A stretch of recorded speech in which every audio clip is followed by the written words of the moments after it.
Flight Officer Emily Carter adjusted her headset for the third time in as many minutes. A futile attempt to drown out the high-pitched whine of the C-130's auxiliary power unit. The hum of the engines had always been comforting on routine missions, a rhythm that echoed through her bones like a heartbeat. Today, though, the sound felt oppressive, a low hum of warning that something wasn't right. Outside, the sky over the Rockies was a roiling tapestry of gray and silver, lightning arcing like a million jagged teeth tearing through the clouds. She glanced at Major Thomas Reed, her co-pilot and mentor, whose calm presence had often anchored her during training flights. He was reviewing flight maps with his usual meticulous precision, lips moving silently as he traced the terrain with a finger. Emily admired his focus. He had flown hundreds of missions, and every pilot she knew considered him a legend. But then she noticed something that made her stomach twist. His hand trembled slightly as it hovered over the throttle. A small, subtle motion, but enough to make her pulse quicken. "Major?"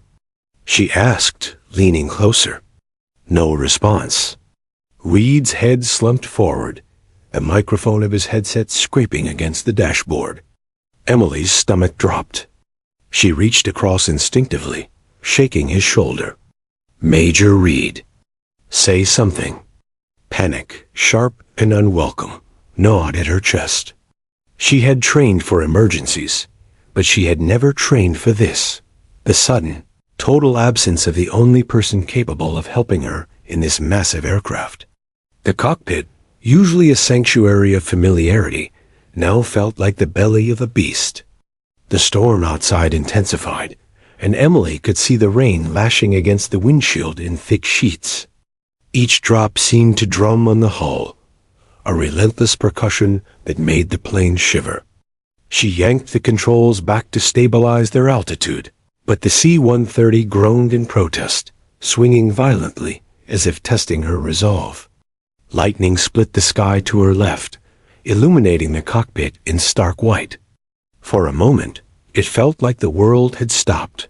Just her, the unresponsive body of Major Reed, and the roaring storm pressing down from above and below. She fought the urge to scream, to let fear take the wheel. Instead, she inhaled deeply, counting silently, reminding herself of every emergency drill she had ever memorized. The first step, she reminded herself, was to assess. She checked Reed's vitals, shallow breathing, weak pulse. Not dead, not yet, but barely alive. She activated the emergency medical kit, fumbling with the straps, trying to position him safely in the co-pilot's seat while keeping one hand on the yoke. The plane lurched violently, throwing her off balance, and she barely managed to grab the control column. The storm's turbulence was more than just wind. It was a force that seemed to bend reality itself. The altimeter spun erratically, and the artificial horizon pitched dangerously. Her mind raced. The autopilot was supposed to keep them steady. She flipped switches frantically. Nothing. Alarms blared across the dashboard. Hydraulic failure warnings, engine fluctuation alerts, electrical faults. Each beep, each red light, was a hammer strike against her composure. She realized, with a cold surge of clarity, that she was now the captain in every sense, the sole person, responsible for the survival of a 70-ton aircraft and the life of her co-pilot. Emily's training kicked in, one procedural step at a time. She toggled switches, cross-checked gauges, ran mental checklists faster than she had ever done in simulations. Mayday, Mayday. Control Center, C-130 Echo 7. We have an emergency, she called into the radio, voice steady despite the tremor she felt in her chest. Static answered her first attempts. Then again. Nothing but crackle. She adjusted the frequency, twisting knobs until her fingers ached. Still, the radio offered no salvation, only the mocking hiss of interference. The storm outside seemed to sense her isolation, hammering the fuselage with gusts that threatened to throw the plane off course. Rain lashed the cockpit windows.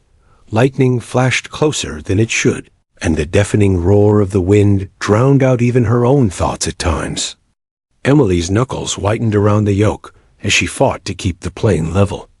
Every muscle in her body was taut with concentration, every nerve screaming in heightened awareness. She felt the weight of the aircraft's mass, the pull of gravity, the dance of the engines struggling against the storm, and yet she kept the nose steady, minute by minute, breath by breath. Minutes blurred. The C-130, normally stable and obedient under her command, now bucked and swayed like a wild stallion. Lightning illuminated the cockpit, showing the strain etched into Emily's face. Her hair was plastered to her forehead, her uniform soaked through with sweat, despite the chill. She adjusted the flaps manually, checked the rudder and trim, and applied gentle pressure to the throttles, coaxing rather than forcing the plane through the violent gusts. One false move, and the aircraft could roll, spin, and plunge into the mountains below. Amid the chaos, Emily's mind raced ahead, calculating options, contingencies, landing spots. Peterson Air Force Base was hundreds of miles away, and the storm showed no signs of letting up. She would have to fly blind, through clouds that threatened to disorient even the most experienced pilot. Yet she could not afford hesitation. She thought of Major Reed, alive but fading, and pushed aside fear. Panic was a luxury she could not indulge. Every action had to be precise, every decision critical. For the first time, Emily realized the terrifying truth.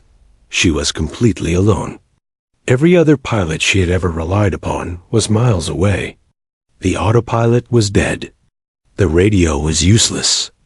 The engines groaned in protest, the instruments flickered, and the storm raged as if it knew her limits. And yet, despite the fear, something within her refused to yield. She had trained for this moment, not the exact scenario, but the principle. Trust your training, trust yourself, and never give up. Lightning flashed again, and Emily caught a glimpse of the mountains below, jagged shadows looming in the storm. She tightened her grip on the controls, jaw clenched, and whispered to herself, "You can do this. You have to." Time slowed, each second stretching into eternity. The plane lurched. Reed shifted faintly in his seat, and Emily felt the weight of responsibility pressing down like the storm itself. And in that moment, alone in the deafening chaos, she made a silent vow. She would get them both out alive or die trying. The storm showed no mercy. Instruments failed. The altimeter spun. Alarms screamed. Rain pelted the cockpit windows. And through it all, Emily Carter, young, untested under such extreme conditions, kept the C-130 aloft. She fought with every ounce of her strength, every fragment of her training, and every shred of courage she had. Because above all, she understood this truth. The moment fear threatened to take her, she had to act. There was no one else. The sky had gone silent, but Emily was still listening to her instincts, to her training, and to the faint, unyielding voice inside her that said, "You are the pilot now." Emily Carter's hands shook as she tried to stabilize the C-130 in the midst of a violent storm. The enormous aircraft, usually predictable and obedient, now bucked and swayed like a creature in pain. Every lightning strike illuminated the cockpit in stark white, revealing the chaos of blinking red lights, failing instruments, and the unresponsive figure of Major Reed beside her. She gritted her teeth, her pulse pounding like a drum in her ears. This was beyond any simulation or training exercise she had endured. The plane was alive, the storm was alive, and for the first time, she felt the full, terrifying weight of absolute responsibility. The altimeter spun erratically, threatening to pull the massive plane into a dive. The artificial horizon wavered, teasing her with the illusion of inverted flight. Emily's mind raced, calculating speed, altitude, wind shear, and turbulence. One wrong adjustment could send the aircraft tumbling into the jagged peaks below. She remembered her instructor's voices, now ghostly echoes. Trust the instruments. Trust your instincts. You can handle it. But the instruments were failing. She had no co-pilot, no autopilot, and no certainty that she would survive the next few minutes. A sudden lurch sent her stomach into her throat. She slammed both hands on the yoke, forcing the plane to level. Hydraulic warnings screamed across the console. The engines shuddered under the stress. Emily's voice, calm and clipped despite the chaos, called out, "C-130 Echo 7. We have a major emergency. Co-pilot down. Systems failing. Attempting manual control." Her words seemed to vanish into the storm, swallowed by the relentless roar of the wind and rain. Her eyes flicked to Major Reed. He was barely conscious, lips moving silently as if trying to speak but failing. Emily reached out instinctively, adjusting his oxygen mask and strapping him securely into the co-pilot seat. Her training had drilled her in emergency procedures, but never had it demanded this combination: precise piloting, life-saving care, and split-second decision-making under the worst possible conditions. Each movement was a balance of speed and control, adrenaline and calculation. Every second mattered. Lightning streaked across the sky again, closer this time. The cockpit windows rattled as a sudden gust lifted the aircraft's nose, threatening to stall it mid-air. Emily's heart raced. Her fingers were numb from gripping the yoke so tightly, but she refused to release it. She toggled switches, rerouted power to failing systems, and recalibrated the throttles as best as she could. The plane shuddered, groaning under her corrections, and for a heartbeat, she allowed herself to feel the magnitude of the storm. Nature was punishing, unrelenting, but she couldn't allow herself to think about the danger, only about control, calculation, and survival. Minutes dragged on, each more exhausting than the last. Rain hammered the fuselage like a drumline, drowning out even the loudest alarms. Emily adjusted her oxygen mask, gasping for controlled breaths. Fear was there, sharp and insistent, but she shoved it aside. She had to focus. The storm had a rhythm, and she had to move in time with it, anticipating every gust, every strike of wind, every violent toss of the aircraft. She became attuned to the plane itself, feeling its tremors through her fingertips, its groans through her chest, its stress through every muscle in her body. The fuel gauge was her next concern. Emily's stomach tightened as she noted the auxiliary tank valve had jammed open. A slow, insidious leak. Time was slipping away. At the rate of consumption, she might not even make it to the nearest airfield. She ran mental calculations, measuring the distance to Peterson Air Force Base against fuel reserves and altitude, factoring in wind patterns and storm velocity. Each number was a lifeline. Each miscalculation, a potential death sentence. The complexity of it made her head spin, but she gritted her teeth and pressed on. She would not give in. Emily tried the emergency radios again, twisting knobs, switching frequencies, and calling every channel she could think of. Mayday, Echo 7. Aircraft disabled. Co-pilot down. Request immediate assistance. Static was her only answer, punctuated by the occasional distorted hiss of distant interference. Her throat tightened. She was isolated, but she could not panic. Panic would kill them both. She had trained for emergencies, for precise responses, for calm under pressure, but nothing could have prepared her for this absolute solitude. She allowed herself a brief moment to glance outside, through the storm-battered windshield. The mountains loomed like shadows, jagged and unforgiving. She traced their peaks through brief flashes of lightning, mentally mapping her path through the chaos.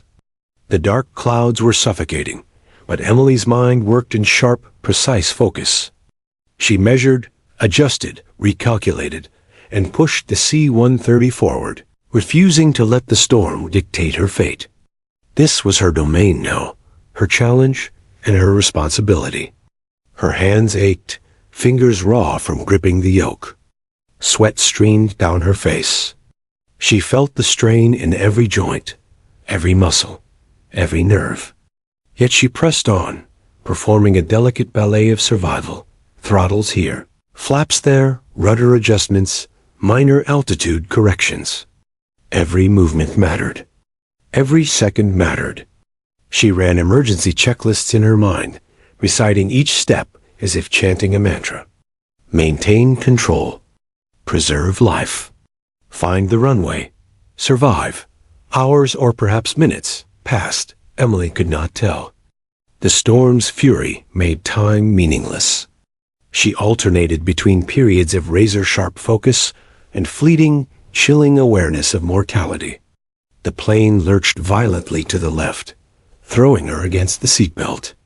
She gritted her teeth, pressing both feet against the rudder pedals, adjusting throttle manually, and forcing the aircraft back to level flight. The C-130 responded slowly, painfully, but it obeyed. Emily allowed herself a fraction of satisfaction, but only a fraction. The storm was not yet over, and the danger was far from resolved. Emily thought of her training again. Instructors' voices echoed, "Trust your instincts. You are the pilot. Do not give in to fear." She repeated it silently, like a prayer. Fear was a constant companion, whispering doom, but she held it at bay. She had to. For Reed, for herself, for the plane. Every muscle in her body was engaged, every nerve taut with anticipation. She had been pushed to the edge before, in simulations and tests, but never like this. Alone, responsible, and facing death in its most raw, unrelenting form. She made one last adjustment to the controls, forcing the C-130 into a more stable heading. The engines groaned under the stress, but they held. Emily exhaled slowly through gritted teeth, allowing herself a brief moment of clarity. She was alive. The plane was alive. Major Reed, barely conscious, was alive. And for now, against the odds, she was still in control. She allowed herself the smallest whisper of confidence. I can do this. I must do this. Lightning cracked again, illuminating the cockpit and the storm-tossed mountains below. Emily Carter, alone in the vast expanse of clouds and chaos, gripped the yoke tighter than ever. Her eyes, sharp and unyielding, scanned instruments, measured the plane's responses, and anticipated every gust. She had no autopilot, no co-pilot, and no rescue in sight. Yet in the storm's overwhelming fury, she found clarity. She was the pilot. She was in control. And she would survive. The storm raged. The plane shuddered. The world seemed to shrink to the cockpit, the instruments, the yoke in her hands, and the fragile, fading pulse of Major Reed. Emily's focus was absolute. Every decision, every movement, every heartbeat mattered. She was not just flying. She was fighting, navigating a deadly ballet of wind, weight, and fear. And somewhere deep inside, beneath exhaustion and terror, a stubborn flame burned. She would not fail. Emily Carter's grip on the yoke was tight enough to whiten her knuckles. Her body was a map of tension, shoulders stiff, forearms aching, and heart hammering in near-panic rhythm. The storm had shown no mercy yet, and now it seemed to sense her desperation. The plane lurched violently as she fought to keep it level. Every gust of wind threatened to throw her into the jagged peaks below. She could feel the 70-ton aircraft quivering, protesting against the storm, and knew that any misstep could be fatal. She checked the instruments again, scanning for any anomalies she might have missed. The altimeter continued to swing wildly. The artificial horizon was barely readable, and the hydraulic warnings screamed in a chorus of red lights. Worse, the fuel gauge told a story she didn't want to hear. one of dwindling reserves, a ticking clock counting down toward disaster. The auxiliary fuel line was leaking. She had perhaps less than an hour of fuel to make it to Peterson Air Force Base, if she could even see it through the storm. Emily cursed under her breath, twisting knobs and pressing buttons in rapid succession, trying desperately to reroute power to failing systems. The autopilot was completely dead, leaving her to manage every adjustment manually. She felt the sweat run down her back, soaking her uniform. Her voice, sharp and controlled despite the fear in her gut, called out into the radio again. Mayday. Echo 7. Co-pilot down. Limited control. Request immediate assistance. Static hissed back at her. Then silence. For a moment, she wanted to scream. She swallowed that instinct and forced herself to breathe. Panic was a luxury she could not afford. She forced the plane's nose up slightly to stabilize altitude, every motion calculated, every throttle adjustment deliberate. One hand on the yoke, one monitoring instruments, eyes darting constantly between gauges and the storm outside. She became a human autopilot, her instincts merged with her training, her fear tempered by her determination.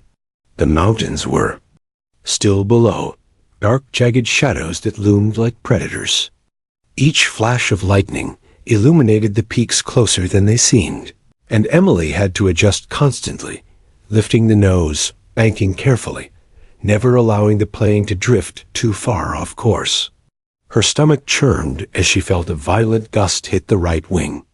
She corrected with the rudder and throttles, muscles burning, mind a torrent of calculations and contingency plans.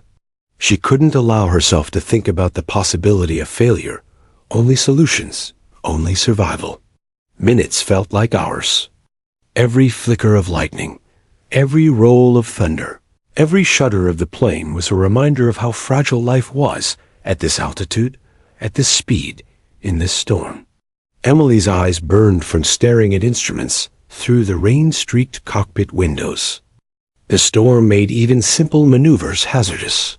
She toggled switches she didn't even know she might need, rerouting emergency hydraulics, activating backup systems, praying silently that the aircraft would respond. Then came the engine sputter. A low cough from the left engine, a warning alarm, a jolt that sent her heart racing. She glanced at the fuel gauge again.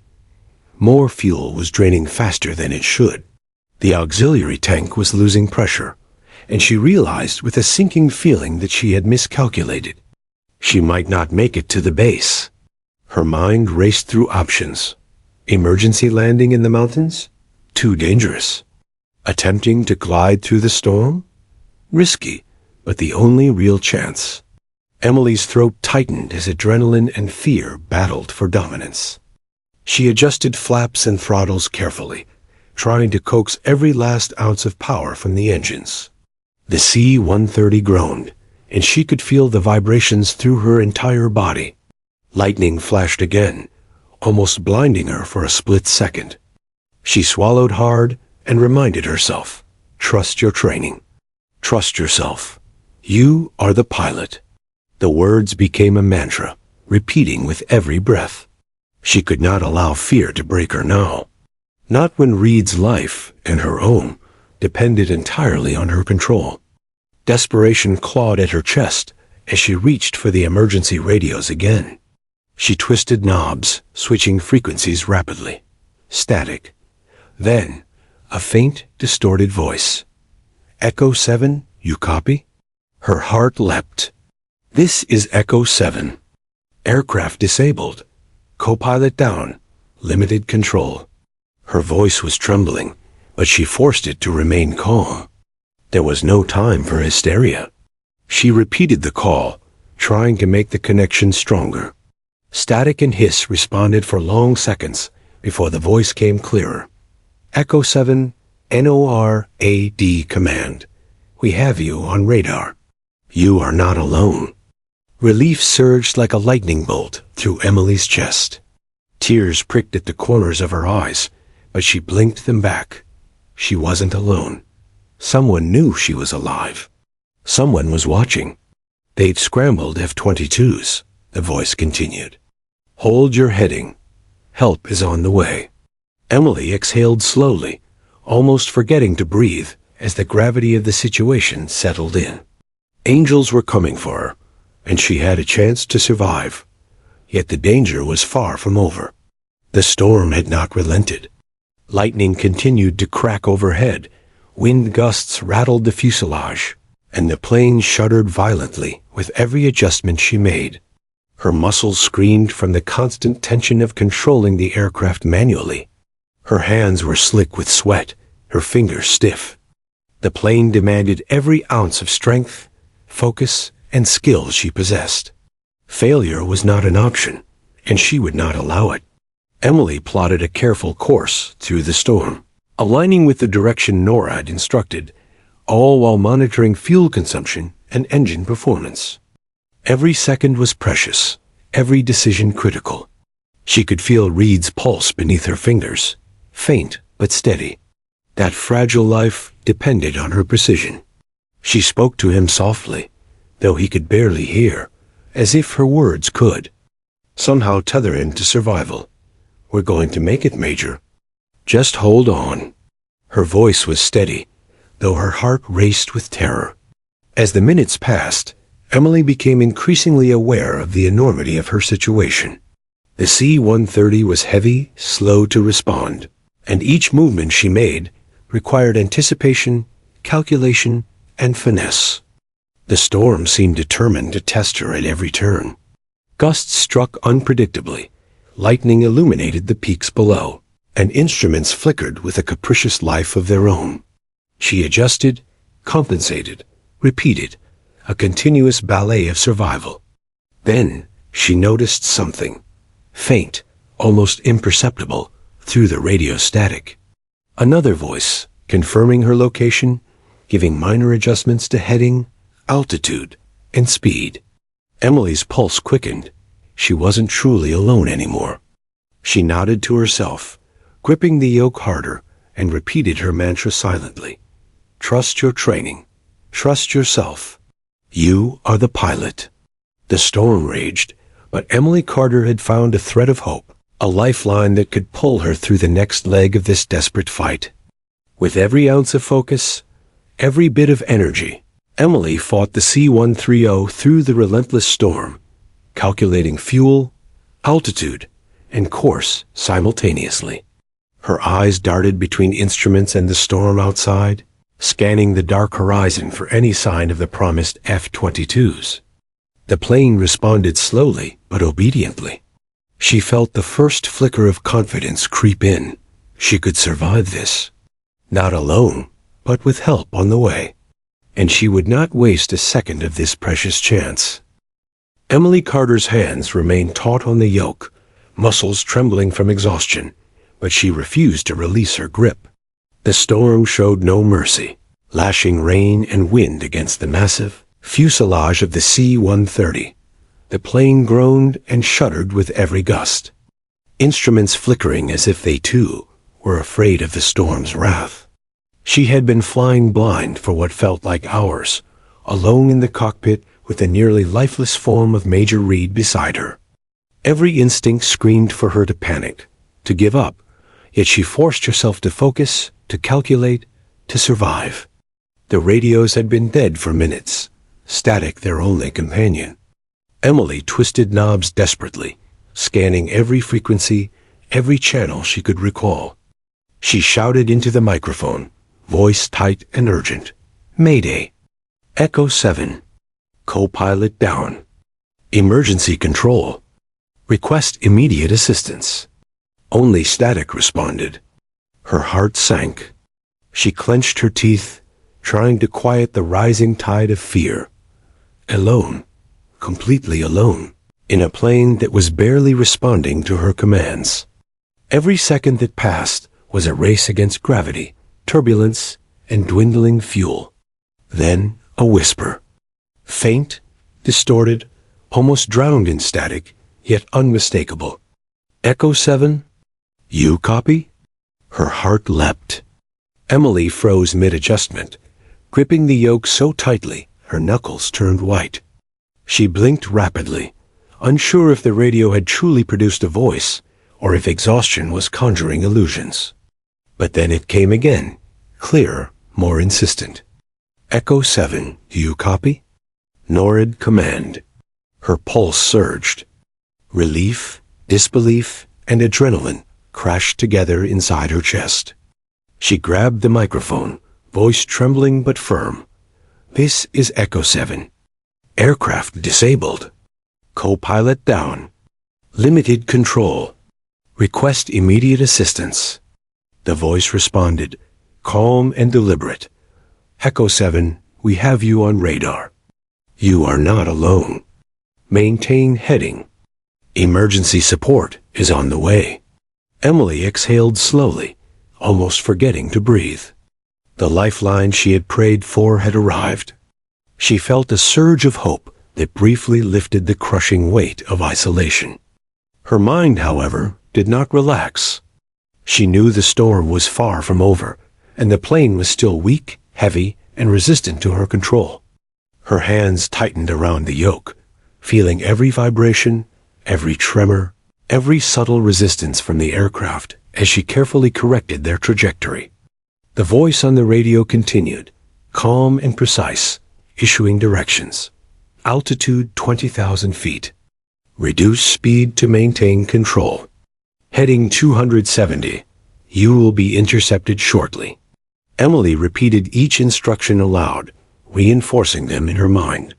She had navigated emergencies before, but never with guidance over radio while flying through a storm this violent. Every adjustment had to be perfect.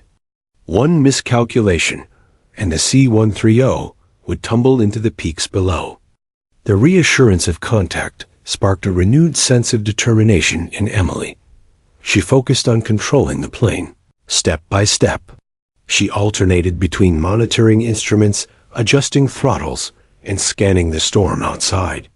Lightning illuminated the mountains below in jagged flashes, reminding her of how small and fragile she was against the power of nature. But for the first time since Reed had collapsed, she felt that she had all eyes, unseen, but listening, guiding, and preparing to help her. Minutes stretched endlessly. The storm seemed relentless, as if challenging her newfound hope. Emily felt her forearms ache from gripping the controls, her mind strained from constant calculations, and her chest tightened from fear and exertion. Yet she persevered, feeding off the calm, steady instructions from NORAD. The C-130 responded to her corrections, sluggishly but faithfully. She allowed herself a flicker of confidence, knowing she was no longer alone in the sky. Then, through the static, came another voice, sharper, commanding, and closer. Echo 7, this is Falcon 1, lead F-22. You are being intercepted. Maintain heading and altitude.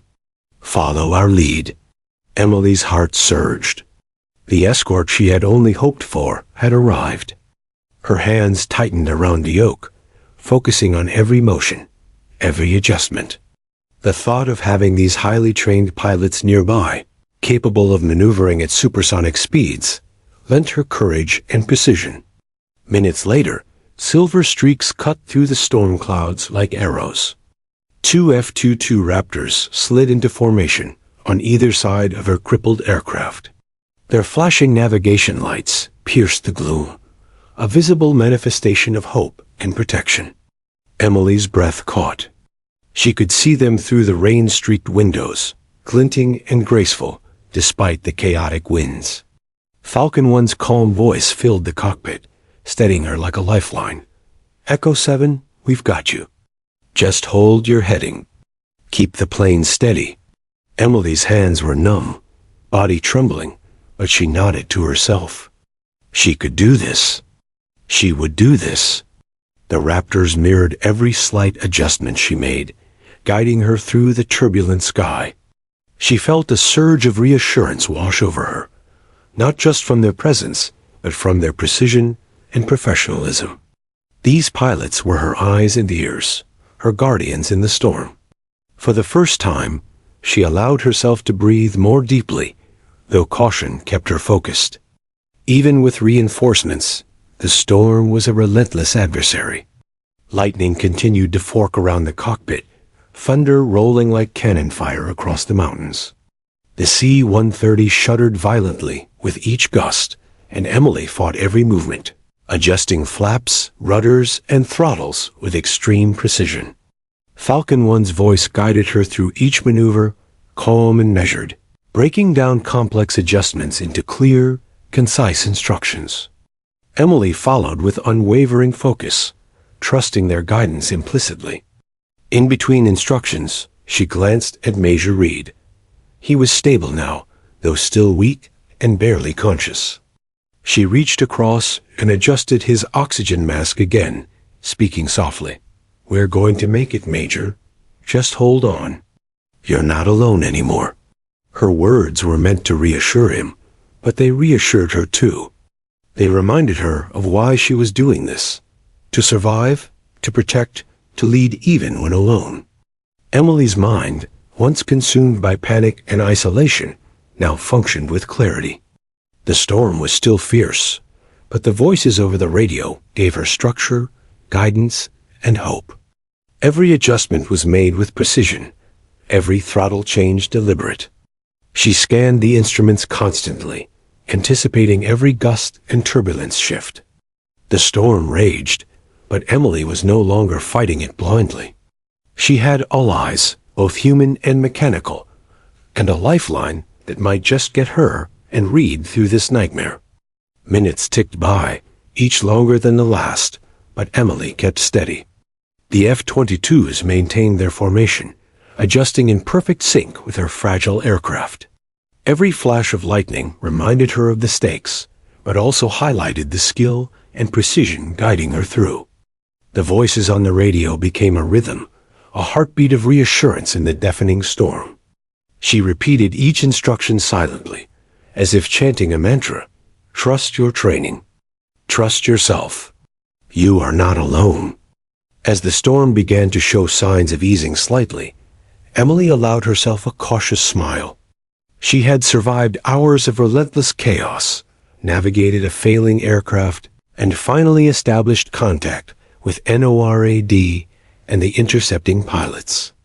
The whisper and the static had transformed into clear, confident voices guiding her through the darkness. For the first time since the crisis began, Emily felt hope, fragile but undeniable.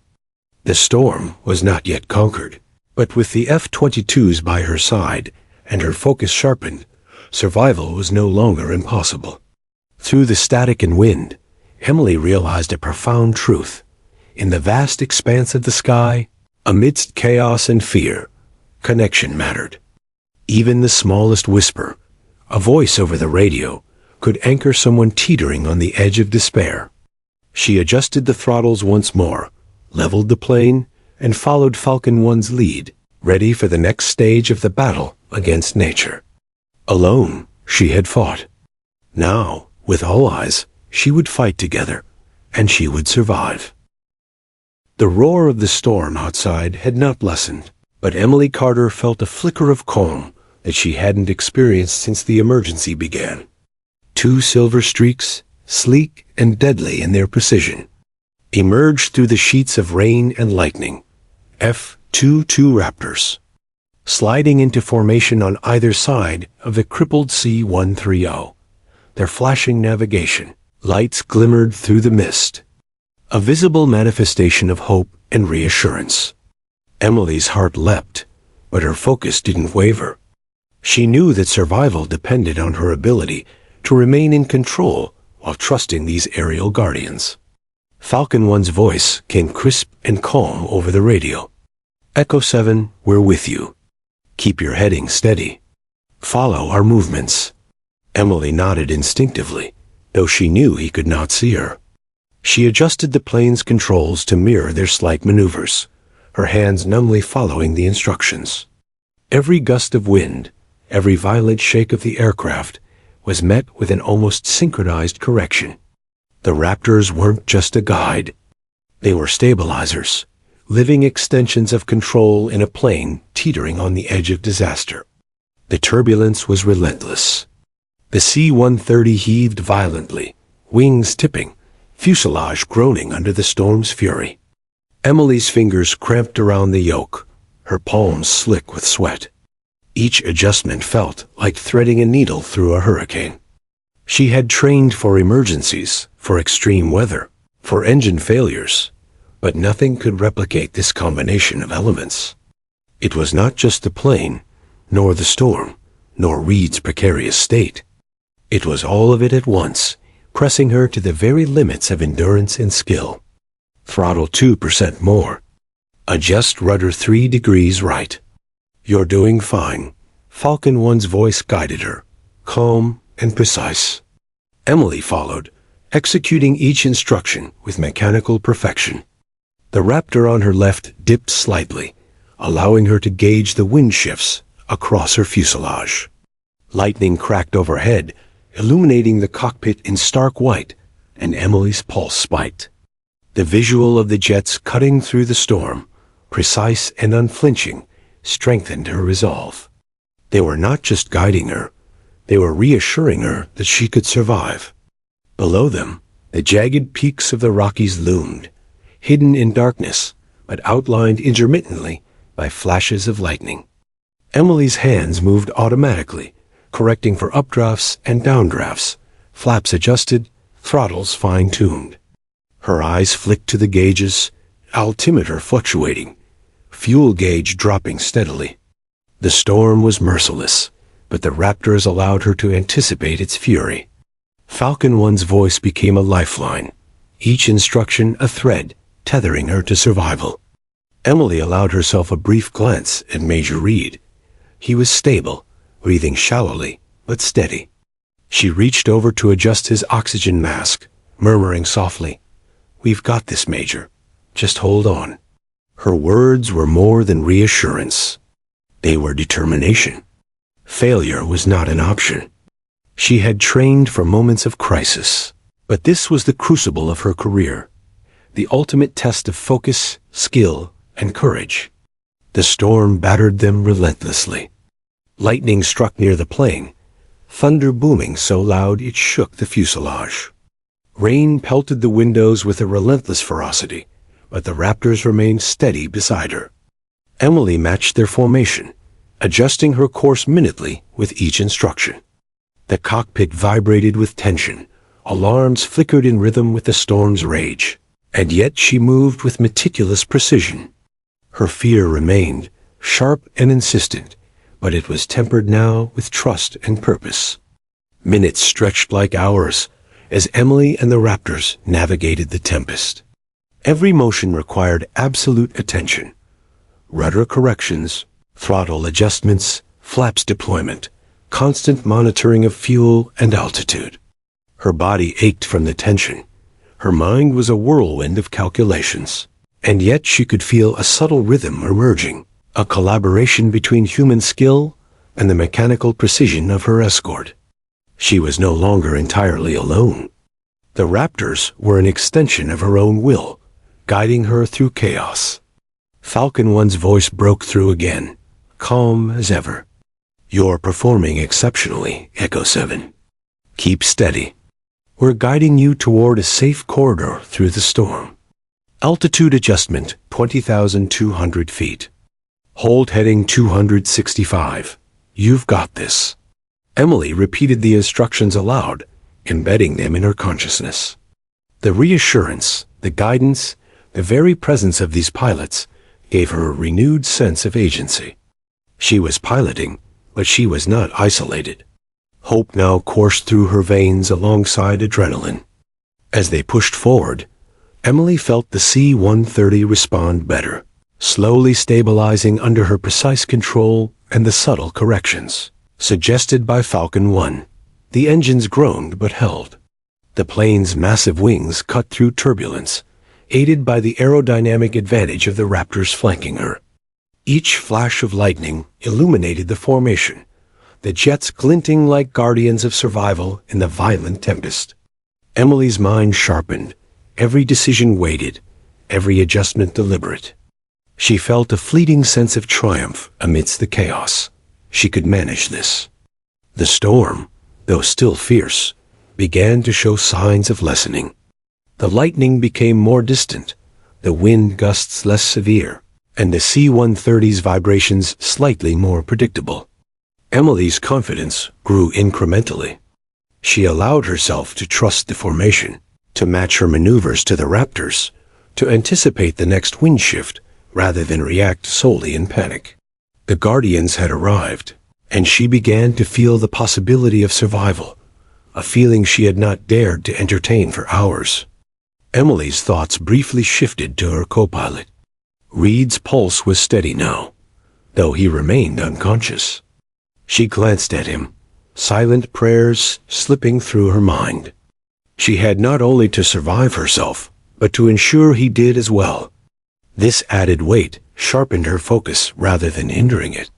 Every maneuver, every adjustment, every instruction she followed was a step closer to safety. The F-22s were not just guides. They were extensions of her will to protect him, to protect life itself. Finally, after what seemed like endless minutes, Falcon 1's voice broke with a note of encouragement. "You're stable now, Echo 7. Corridor clear. Prepare for controlled descent. Follow our lead to the base." Emily exhaled slowly, her first deliberate breath in hours. She had navigated the worst of the storm, stabilized the aircraft with the help of her escorts, and found a path forward. The C-130 trembled under her hands, but it was no longer at the mercy of the storm. She was in control, guided by human precision and instinct. Lightning still cracked around them, the wind still roared, but Emily Carter allowed herself a fleeting smile. She was alive, the plane was intact, and help was close enough now to touch, if only metaphorically. The Guardians had arrived. The storm was no longer an enemy to face alone. It was a challenge she could meet with allies at her side. Her hands, still trembling, gripped the yoke with renewed determination. Every adjustment, every breath, every calculation would bring her closer to safety. And she would make it. The faint glow of Peterson Air Force Base appeared through the dispersing storm clouds, though Emily Carter barely had time to register it. She barely allowed herself a moment to breathe, her focus entirely consumed by the descent. The C-130 groaned under the weight of her adjustments. Each flick of the yoke, precise yet measured, each throttle adjustment deliberate. The storm had not fully surrendered, and she knew that the final stretch could be the most dangerous. One miscalculation here, and all their efforts could end in catastrophe. Falcon 1's voice filled her headset, calm and deliberate. Echo 7, maintain heading 265. Begin gradual descent. We'll guide you through the approach. Altitude, check every 500 feet. You're doing well. Keep control steady. Emily repeated the instructions aloud, embedding them in her consciousness. Her hands were numb, arms trembling from hours of tension, but she refused to let fatigue compromise control. Each second now mattered more than ever. The turbulence was relentless. Even as the storm's grip began to loosen, gusts of wind assaulted the plane unpredictably. Emily's stomach churned as she adjusted the flaps, banked gently to compensate for crosswinds, and monitored fuel levels with a growing sense of urgency. Every instrument flickered under the stress of the storm, yet she continued to calculate, anticipate, and respond. Her mind was a storm of its own, a constant loop of adjustments, contingencies, and hope. Throttle 20% increase. You're dipping below optimal glide, Falcon 1 warned. Emily followed instantly, her fingers moving with automatic precision. The C-130 shuddered as power surged back into the engines. She felt the aircraft respond obediently, lifting slightly and stabilizing mid-descent. She allowed herself a small exhale, though her focus did not waver. The storm had taught her that relief could be fleeting. She could not allow herself even a moment of complacency. Lightning arced in the distance, illuminating the base intermittently. The runway, wet and glistening from the storm, seemed impossibly small from her vantage point. Emily's eyes darted between instruments, the runway ahead, and the guiding F-22s, who maintained formation flawlessly, each movement calculated and precise. They were not just guiding her, they were orchestrating a symphony of survival, a ballet in the midst of chaos. She glanced at Major Reed. His breathing was shallow but steady, a fragile pulse reminding her of what was at stake. Emily whispered softly, "Almost there, Major. Just a little further. We've got you." Her words were meant to reassure him, but they reassured her too. The responsibility pressed on her like a physical weight, but the F-22's presence allowed her to split her focus between control and care. She was no longer isolated. Survival was now a collaborative effort. The wind picked up again, gusting violently across the runway's trajectory. Emily adjusted flaps and rudder with meticulous precision, counteracting the crosswinds that threatened to push the plane off course. The C-130 groaned, responding sluggishly but predictably to her inputs. Falcon 1's voice guided her through each adjustment, calm and precise. "Minor correction. 2 degrees left rudder. Steady. You've got this." Emily followed, heart pounding, arms trembling, but determination unwavering. Her mind raced as the runway drew nearer. The storm had thinned, but rain still streamed across the windshield, visibility poor and deceptive. Every foot of descent demanded calculation, anticipation, and trust in herself, in her training, and in the F-22 pilots guiding her. She allowed herself only one thought: precision. Every motion had to be deliberate, every adjustment measured, every breath controlled. Failure was not an option. The base came into sharper view. Emergency crews could be seen through the haze, lights flashing, vehicles moving into position. Emily's pulse surged with both relief and renewed tension. She had survived the storm, stabilized the plane, and established contact, but the landing would be the ultimate test. One misjudged angle, one misapplied brake, one sudden gust, and hours of struggle could collapse into disaster. She swallowed hard and tightened her grip on the yoke. Falcon 1's guidance became even more precise. Approach angle correct.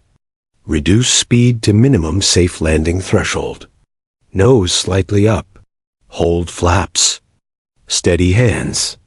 Emily mirrored every command, her body tense, eyes flicking rapidly between instruments, runway, and guiding jets. The C-130 trembled with every gust, yet responded to her commands with growing compliance. Hope surged, tempered by caution, as she realized she had gained control, not just survived.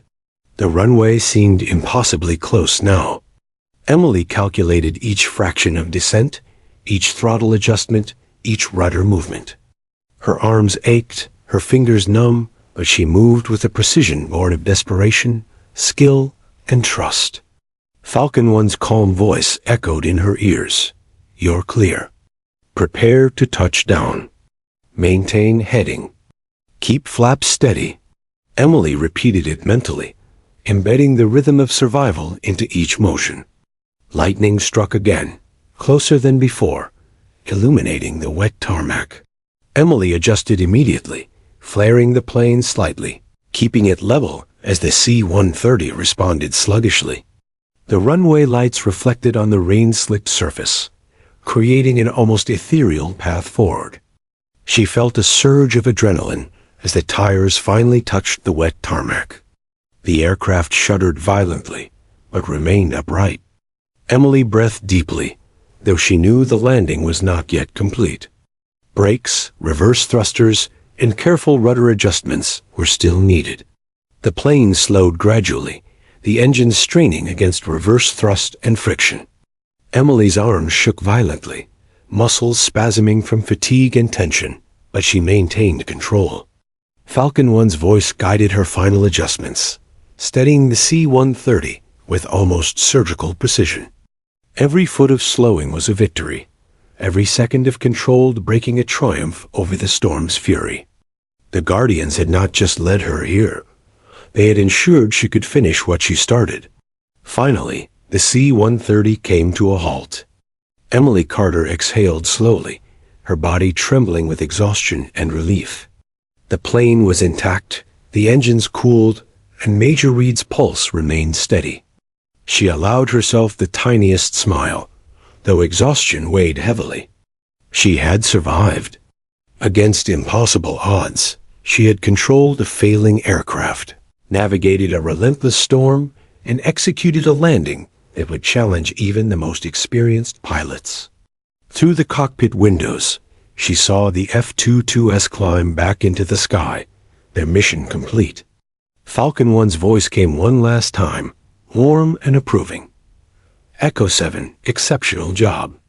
You've made it. Stand by for assistance. You've earned every bit of this success. Emily nodded, though the headset muffled the gesture. Relief, pride, and exhaustion coursed through her simultaneously.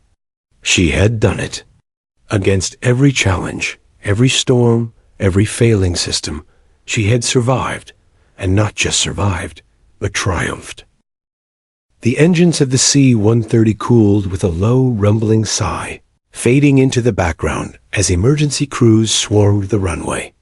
Emily Carter sat in the cockpit for a long moment, hands still gripping the yoke, sweat dripping down her face, mind racing from hours of relentless tension. Outside, the rain had slowed to a drizzle, the storm finally conceding to the calm of evening. The base lights reflected on the wet tarmac, twinkling like tiny beacons of safety. She allowed herself a long, shuddering exhale. For the first time, the weight of what she had endured truly sank in. Echo 7, you've made it. Outstanding work. Falcon 1's voice came over the radio, calm and approving. Emily's hands tightened around the yoke one last time, then slowly released. Thank you, she whispered, though she knew he could not hear the depth of her gratitude. The F-22s had returned to patrol duty, leaving her grounded and alone in the cockpit, yet the echo of their presence lingered like a protective shield. The Guardians had ensured her survival. Now the human element of rescue awaited. The first team of emergency responders reached the C-130. Lights flickered across her face as personnel approached, shouting instructions over the residual roar of wind and engines. Emily followed protocol instinctively, shutting down the remaining systems, confirming the stability of the aircraft, and checking Major Reed. He was still unconscious but stable, his breathing shallow yet steady. Relief coursed through her as she secured him for transport, knowing that the hours of crisis had not claimed him. Survival had not been solitary. They had survived together. Paramedics and support crew quickly moved Reed onto a stretcher, securing him for transport to the on-base medical facility. Emily followed closely, providing what details she could about his condition. She felt the adrenaline drain from her body, replaced by a heavy, almost surreal exhaustion. Her muscles ached, her fingers were stiff from hours of gripping the controls, and her mind was swimming with a rapid succession of events. She had flown through hell, and now the reality of the aftermath was settling in. Base command personnel quickly surrounded the plane, assessing the damage, reviewing telemetry, and confirming that the aircraft was intact. Emily answered questions with concise clarity, providing timelines, maneuvers, and system readings. Every word felt deliberate, though her body yearned for rest. She realized she had performed an emergency landing under conditions most pilots would never survive. The recognition was tempered by fatigue, but it lingered, a quiet acknowledgement that the hours of struggle had not been in vain. Eventually, she was led to a debriefing room, the hum of fluorescent lights replacing the roar of the storm. Here, for the first time, Emily allowed herself to feel the magnitude of what she had endured. Her hands, still trembling slightly, rested on the table before her. NORAD officials, her squadron's commanding officers, and a small group of engineers reviewed the flight data, each nodding with varying degrees of disbelief and admiration. Emily recounted the storm, the engine failures, the loss of her co-pilot, and the reliance on the F-22s. Her voice remained steady, though internally she felt the weight of every second that had passed. Questions came, not just about piloting skill, but about decision-making, risk assessment, and instinct. Why did you choose this trajectory? How did you compensate for the auxiliary fuel loss? What was your threshold for attempting manual control? Emily answered each with precision, her mind still sharp despite exhaustion. Each response demonstrated the combination of training, instinct, and courage that had carried her through. It was a testament not only to her skill, but to the resilience demanded by moments of extreme crisis. A pause fell over the room as one officer leaned forward. "Lieutenant Carter, you performed actions beyond what is required by duty. You stabilized the aircraft, navigated extreme weather, and maintained the life of your co-pilot under impossible conditions. How are you holding up?" Emily swallowed hard. The question hit her differently than she expected. She had been focused on survival, on control, on executing maneuvers with precision. Now, facing reflection, she felt the emotional weight.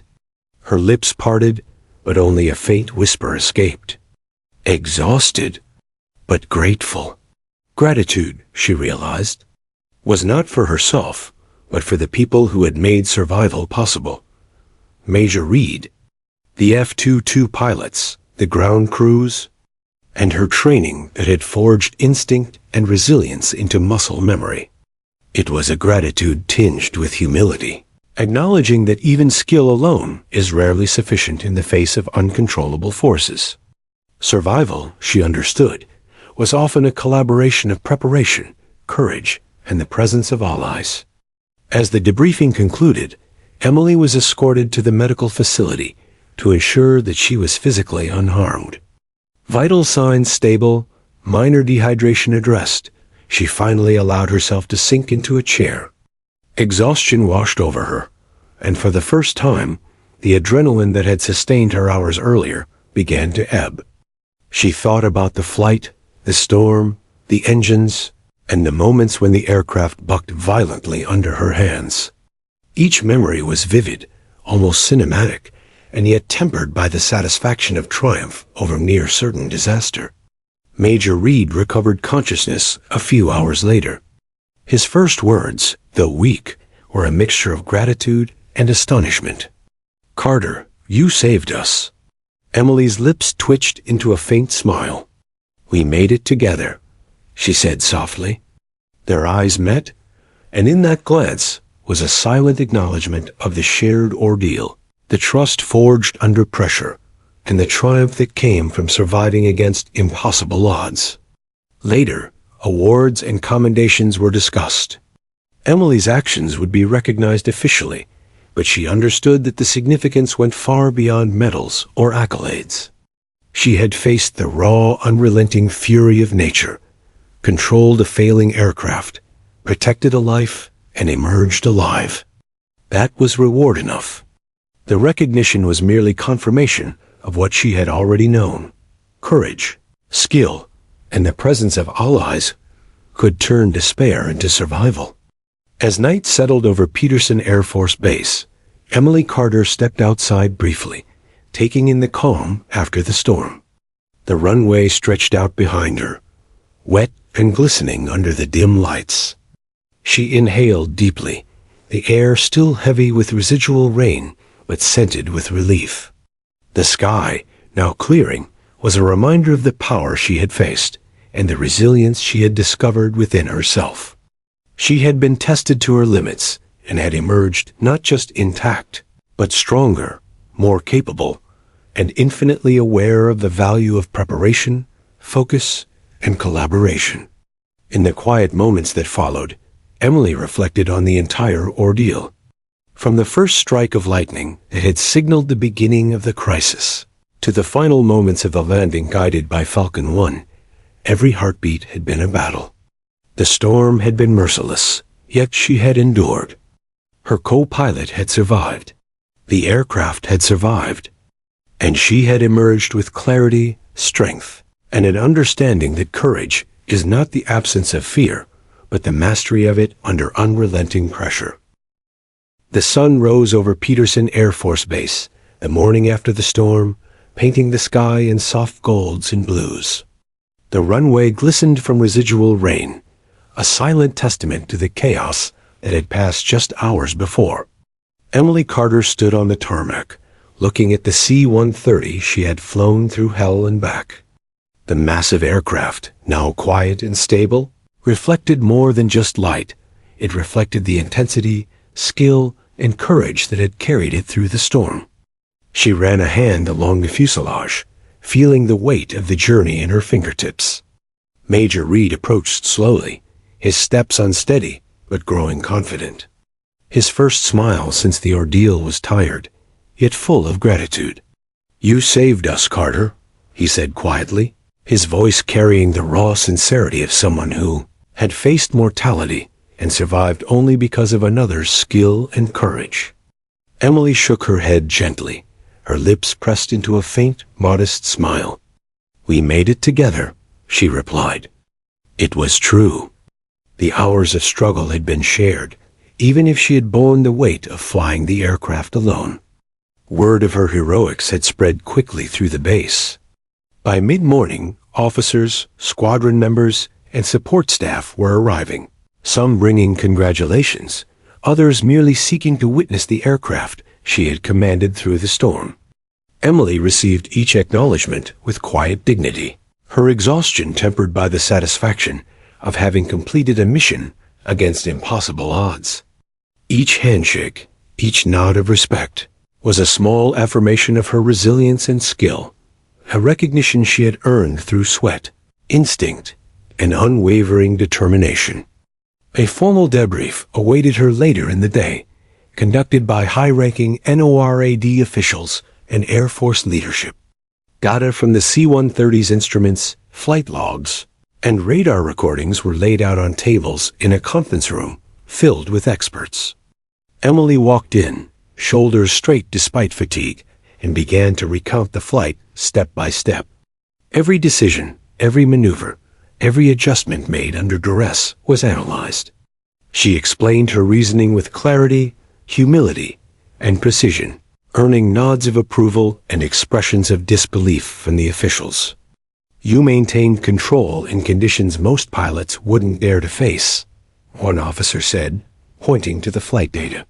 "Your timing, judgment, and composure were exemplary. And your coordination with the F-22s? Seamless." Emily allowed herself a small, internal sigh of relief. She had not only survived, but excelled under circumstances designed to break the unprepared. It was confirmation that her instincts, training, and courage were not just theoretical. They were proven in the harshest crucible possible. The conversation eventually turned to recognition. Awards were discussed, medals considered, and commendations prepared. Emily listened quietly, her mind less concerned with the titles or ribbons than with the affirmation of her own strength. She understood that accolades could never fully convey the terror, the adrenaline, the split-second decisions, or the sheer physical and mental endurance required. Yet she accepted them graciously, understanding their value to the institution, to morale, and to the legacy of survival and leadership. After the debrief, Emily walked outside to the tarmac once more. The storm had left a calm clarity in its wake. The sky was vast and serene, a stark contrast to the chaos she had navigated. She allowed herself to reflect, thinking back to the first moments when lightning had illuminated the cockpit, when the engines had faltered, and when she had realized that survival depended entirely on her focus, skill, and determination. Every decision she had made, every adjustment she had executed, had carried the weight of life and death, not just for herself, but for Reed, for the aircraft, and for the people who depended on them. Her gaze shifted to the horizon, where the F-22 Raptors had vanished after guiding her safely. She remembered Falcon 1's voice, calm, precise, and unwavering, and realized how critical those lifelines had been. It was more than skill or training. It was teamwork, trust, and the presence of allies in moments of extreme danger. Emily understood that courage alone, while vital, could only go so far. It was the combination of human connection, preparation, and unwavering focus that created true survival. In the days that followed, Emily returned to routine, briefings, training, and maintenance checks. Yet the impact of the storm and her experience remained vivid. Her fellow pilots spoke of her heroics with reverence, and she quietly acknowledged their respect without vanity. More importantly, she carried forward an acute awareness of the fragility of life, the importance of precision, and the profound responsibility entrusted to anyone who takes the controls of a multi-ton aircraft in hostile conditions. She spent time with Major Reed as well, both recovering and sharing quiet moments reflecting on the ordeal. "I don't think anyone truly understands what you did up there," Reed admitted one afternoon. Emily shook her head with a small smile. "They can never fully understand. But we lived it. And we survived it. That's enough." They shared a silent acknowledgement, a bond forged in adversity, one that no medals or recognition could replicate. It was trust, survival, and shared courage distilled into human experience. Eventually, the formal recognition ceremony took place. Emily stood tall as the commanding officer described the storm, the failing systems, and the extraordinary skills she had exhibited. Her name echoed through the hangar, each syllable carrying respect, admiration, and awe. As she received the medal, she glanced at the assembled personnel, seeing in their faces the reflection of courage she had discovered within herself.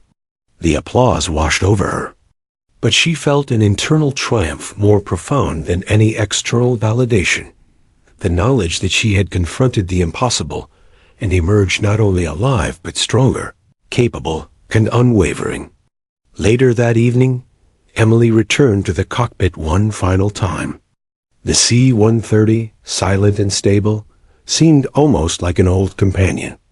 She ran her hands along the controls, feeling the contours, the history, the connection between pilot and machine.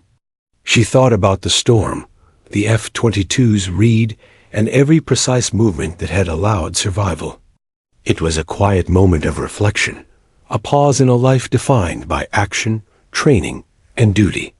She realized that courage is often silent, composed, and deliberate, not always visible in spectacle, but essential in moments that demand life or death decisions. As she stepped away from the aircraft, Emily looked once more at the horizon. The storm had passed, the sky was clear, and the base was alive with activity.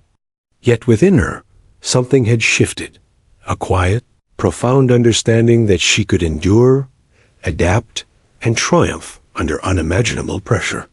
The memory of the storm, the roar of engines, and the whispered guidance of Falcon 1 would remain with her forever, a testament to resilience, skill, and the indomitable human spirit.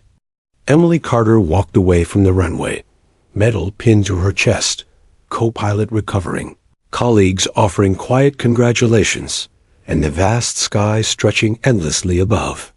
She had landed alone in chaos, but had emerged with allies, hope, and the unshakable confidence that no challenge, number storm, no obstacle was beyond the capability of a determined, focused, and courageous mind. She had faced the storm, literally and figuratively, and emerged victorious. The wings of courage had carried her through, and she would carry their lessons for the rest of her life.